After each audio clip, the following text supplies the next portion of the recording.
This is Little Caesars Pizza. How can I help you? Би пицца захиалах гэсэн юм л доо. Та манай аягийг тэмдэглээд аваач. Та манай аягийг яг зөв тэмдэглэж авсан уу? Хортон ирээрэй. I'm sorry? Who is this?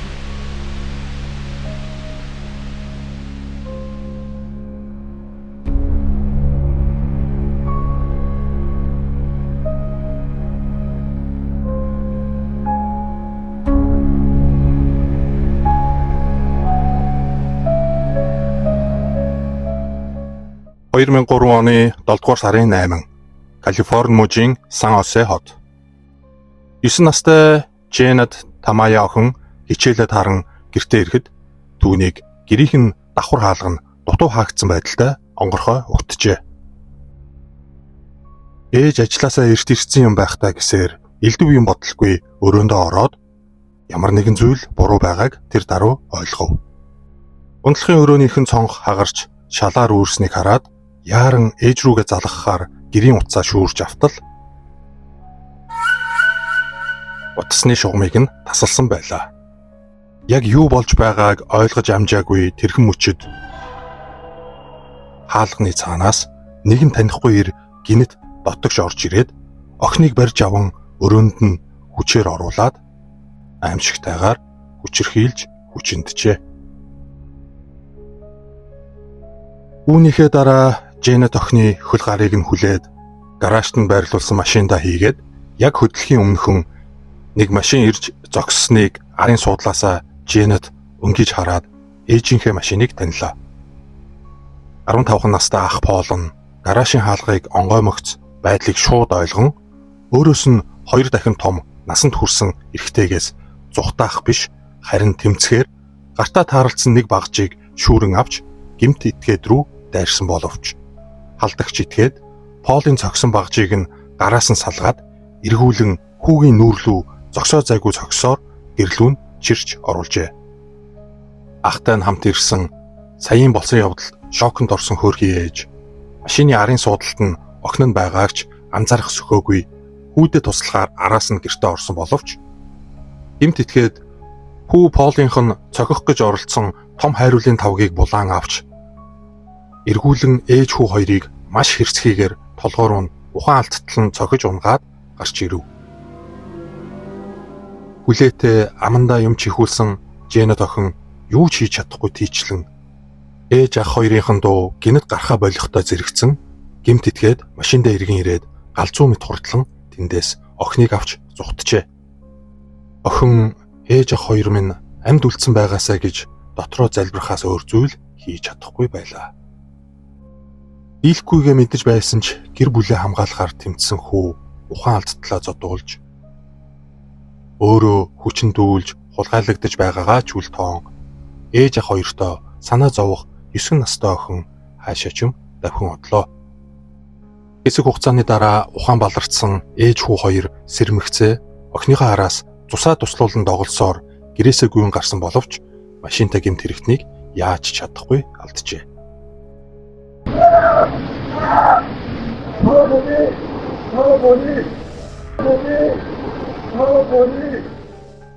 Энэ хооронд Дженет охин зүгээр байсангүй бусад жолооч нарын анхаарлыг татах гэж цонх руу өшөглөж толгоогоороо мөргөж орилж байсан ч гэмт итгээд түүнийг эргэж хараад маш аимшигтайгаар чангаар олон дахин цогж хөдөлгөнгүй болгов. Цагдаа эмнэлгийн тусламж хэргийн газар ирэх үед ээж Роселия хүү Полын хамт өөрсдийнхөө цус нүж болсон гэмтлийг ч анзаарах сөхөөгүй уйлж хайлан юу болсныг тайлбарлах гэж оролцоож байв. Тэднийг хүчээр түргэний тэргэн суулган эмнэлэг рүү авч явсан юм.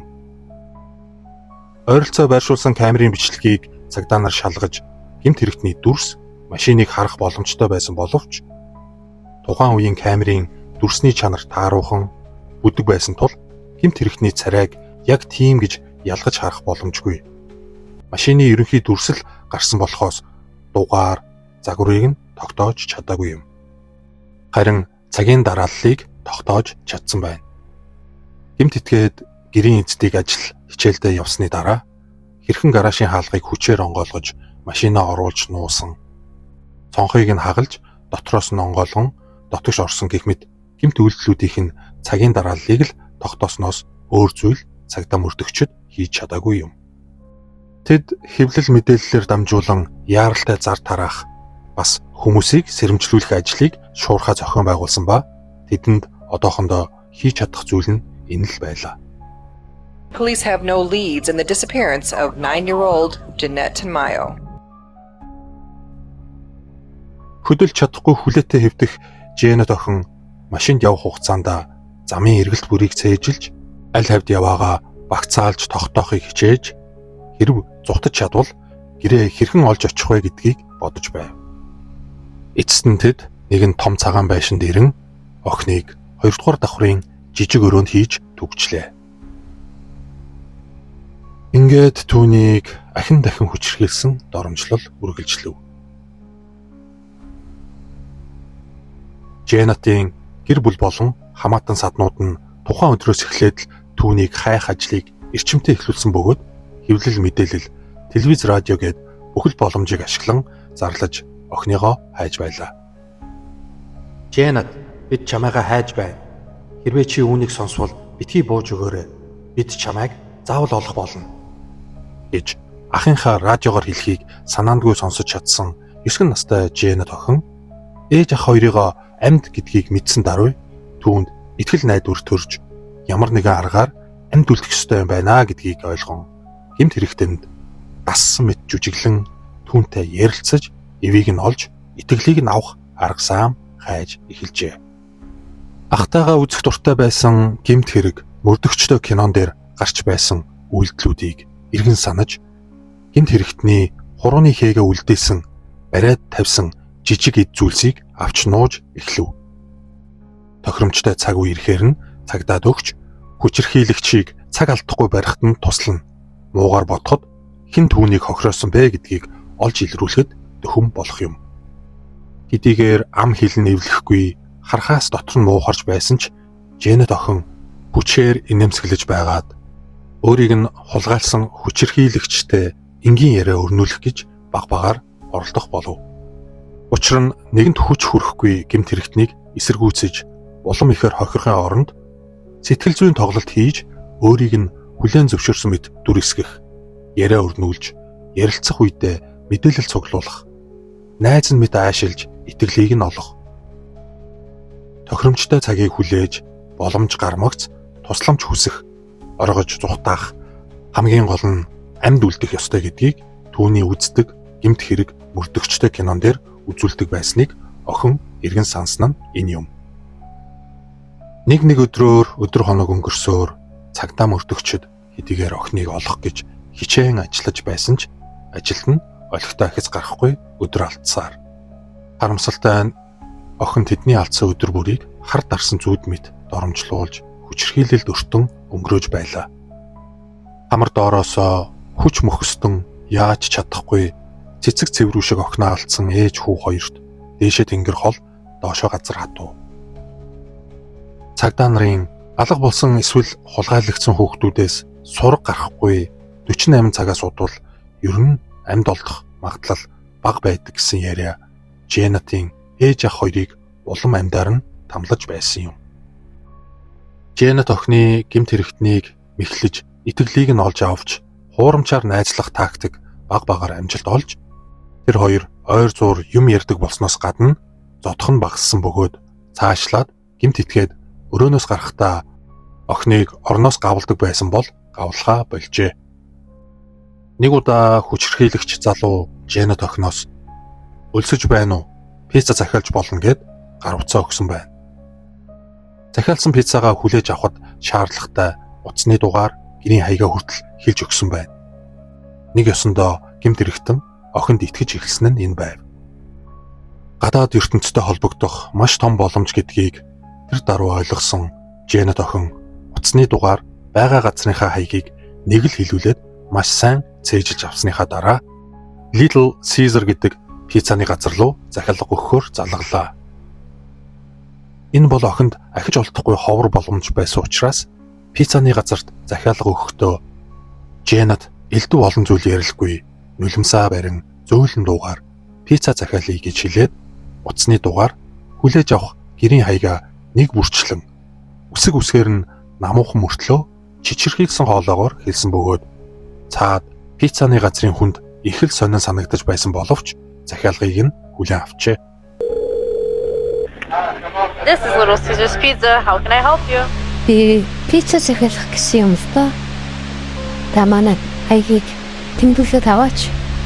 Та манай аягийг яг зөв тэмдэглэж авсан уу? Хортон ирээрэй. I'm sorry? Who is this? Хэсэг хугацааны дараа хаалганы хонх дуугарч доод үүдний хаалга онгох чимээг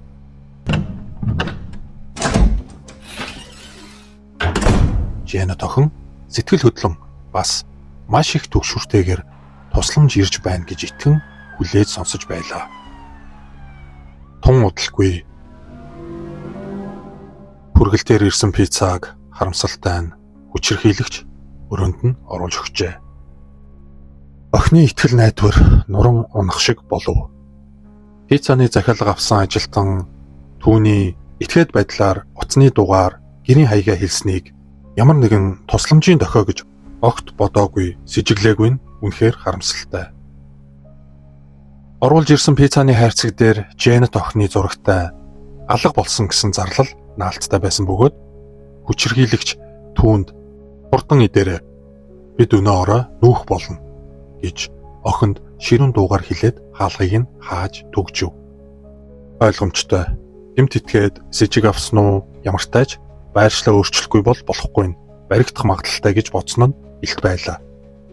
Хаалга хаагдмагц охин пиццагаа ч идэлгүй өөрийнхөө олж чадсан бүх нотлох баримтуудыг пиццаны хайрцагт хийж орныхоо доор нуусан байна.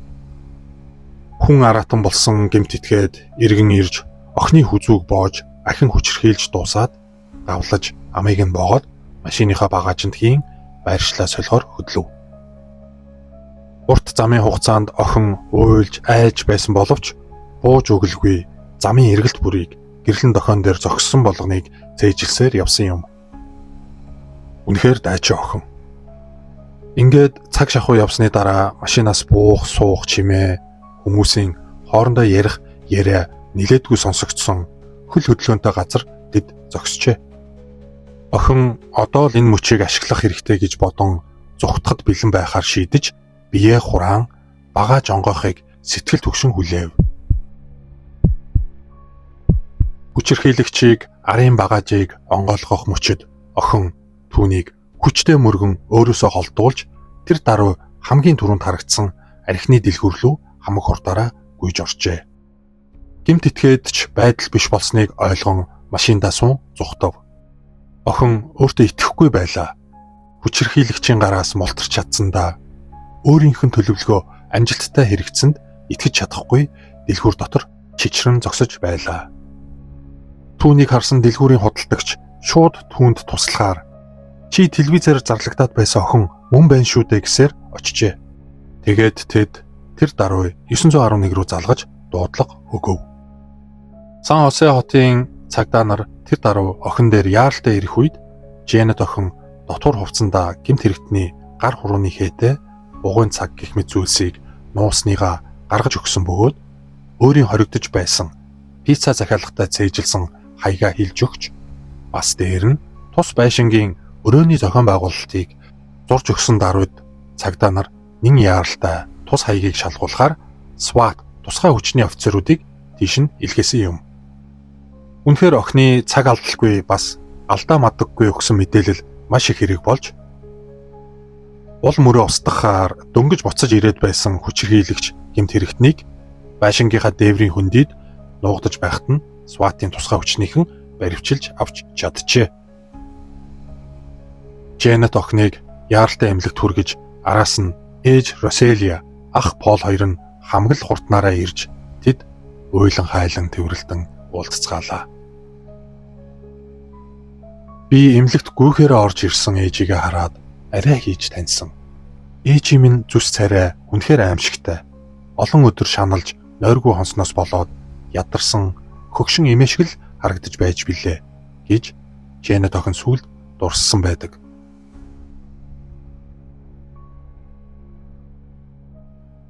Түүнийг гэртэн нэвтэрч хулгайлан олон өдөр хүчиндэж байсан новшийг Дэвид Монтиэл Круз гэдэг.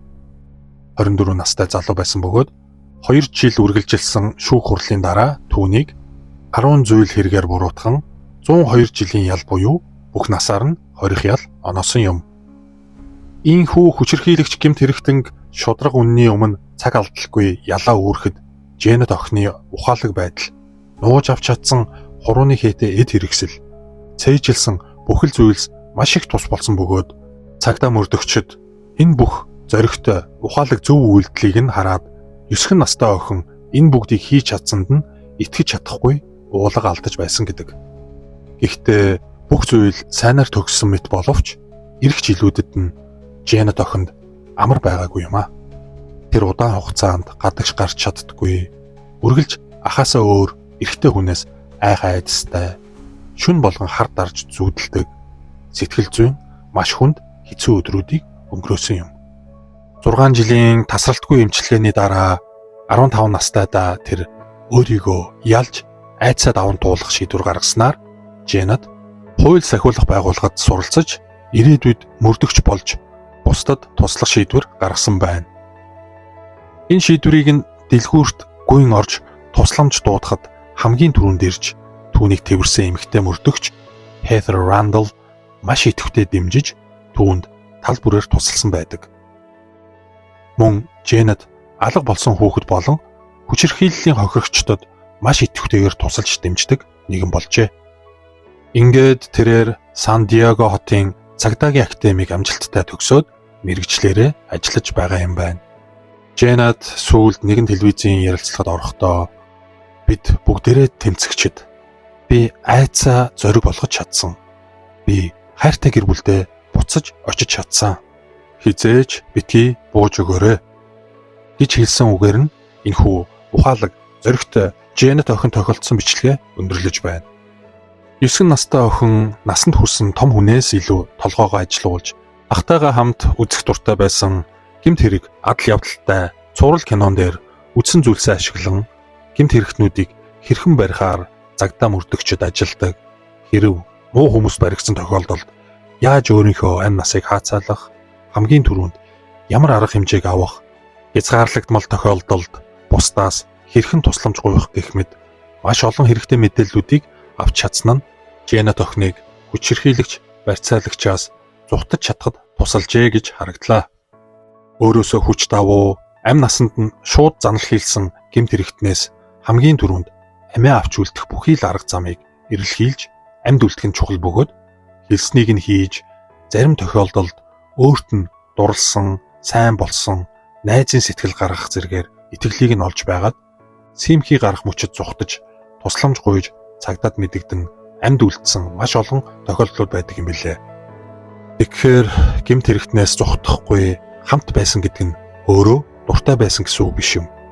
Ялангуяа охид эмэгтэйчүүдтэй холбоотой альва гэмт хэргийн цаана маш аимшигтай, хүч тэмцвэргүй бие махбодын болон сэтгэл зүйн тулаан болж байдаг. Тиймээс нийгмийн дунд анзаарагдах болсон хохирогчийг буруутгах хандлагыг бүгдээрээ таслан зогсоох ёстой гэж бодож байна. Маш аимшигтайгаар магадгүй та бидний төсөөлж чадахгүй өвдөлтийг бие сэтгэлээрээ амсаад амь өрсөн маш хүнд нөхцлөөс мултарч гарч ирээд байхад нь нийгэм тэврээд авахын оронд буруутгаж өөрөөсөө л болсон биз. Яах гэж ороо үдэш явж байсан юм. Яах гэж тэгсэн юм, ингэсэн юм гэж чичилдэг байж огт болохгүй. Угийн байгаа бүхэл зүйлээрээ хохирчоод нэмээд нийгмээс ирэх дарамт элдв хараал доромжллыг даалгүй амиа хорлсон кейсүүд ч олон байдаг юм билээ. Үүнээс гадна утасны операторууд, утсаар үйлчлэгээ үзүүлдэг бүхэл албан байгууллага, бизнес компаниуд, хоолны газрууд орж ирсэн дуудлагуудад мэдрэмжтэй хандаж, тусламж ирсэн дуудлагад бэлэн байх талаар сургалт ордог гэдэгт найдаж байна. Учир нь хоол захиалах нэрийдлэр тусламж гуйж аврагдсан бодит тохиолдлууд их байдаг. Яг эсвэргээр тусламж ирсэн дуудлагыг ойлгохгүй өнгөрөөсөн харамсалтай тохиолдлууд ч бас их байдаг юм билээ. Яг л Жэнет охины пицца захиалсан шиг. За үүнээс гадна хэлмээр санагддаг нэг зүйл гэвэл гэмт хэрэг болсон явдал ярьдаг YouTube сувгууд, подкастуудыг зарим хүмүүс маш ихээр дургуйлахж хар бараан зүйл ярьдаг, түгээдэг мэтээр ойлгодог. Уг нь ийм хэрэгүүд гараад байна шүү. Болгоомжоо битгий алдаарай. Хэрв хүнд хэцүү байдалд орвол ийм арга хэмжээ аваарай гэсэн сэрэмжлүүлэг нөгөө талдаа мэдээлэл түгээдэг гэж би боддог. Жэнэт охинч үздэг байсан телевизийн цуврал нэвтрүүлэгт гардаг арга хэмжээнүүдийг аван хүчирхийлэгчийн итгэлийг олж хяналтыг нь сулруулж сандарч паникт орохосоо илүү байдлыг аль болох хурдан үнэлж дүгнэн ухаалаг шийдвэр гаргаж чадсанаар амь насаа аварч чаджээ гэдэг нь харагдаж байна. Нэг ч гэсэн хүнийг буруу алхам хийхээс сэргийлж, нэг ч гэсэн хүнд хэрэг болох нь бэлдэж оруулсан бичлэгүүдийн маань зорилго байдаг билээ. Подкаст гэх юм уу тэгээ гэмтэргийн талаар бүр нэг юм нарийн задлж ярьдаг. Тэр мэдээллийг ингэж юу нарийн хүн өөрөө буцаад тэр нэгэн хүнд гэмтэр хийхдээ тийм сэтлийг өгөөд идэм шүүстэй гэсэн нэг тийм хилцүүлэг бас сошиал дээр өрнж байгаа гарсан л да. Олон нийтийн цахим сүлжээгээрч гэдэг юм уу одоо YouTube ч гэдэг юм зөндөл байна л да. Магадгүй тэр хэрэгүүд бол ингээд шийдэгдсэн. Одоо мэдээлэл нь ил ингээд байж идэх тийм. Сэтэлжүүлэх буюу одоо үйлдэлийн аргыг зааж өгснөөс болж бас гэмтэр өссөн гэдэг асуудал бас мэдлээсээ жоохон бас өөрсдөл байна л да. Тэгээ магадгүй гэмтэр өсөх шалтгаанууд бол бас нийгмийн байдал тийм. За одоо залгин дээр яруу цахим орчны хэд хэрэглээ. За цаашлаад нөгөө мэдээлэл хөнгөн ханддаг нягтлтгүй гэдэг ч юм уу те. Хувь хүний одоо бас буруутай бол ажиллагаа байхаас гадна нөгөө хувь хүний бас тэр байдлыг ашиглаж байгаа те. Тийм нөхцөл бас нөлөөлж байгаа гэж байна. Бичлэг маань таалагдсан гэдэгт итгэлтэй байна. Та өөрийн бодлоо комент хэсэгт заавал үлдээгээрэй. Хэрвээ та subscribe дарж амжаагүй бол яг одоо дараарай. Лайк, шеэр хийхээ битгий мартаарай. Энэ маш том дэмжлэг болдог шүү. За ингээд дараагийн бичлэгээр уулзтлаа. Түр баяртай.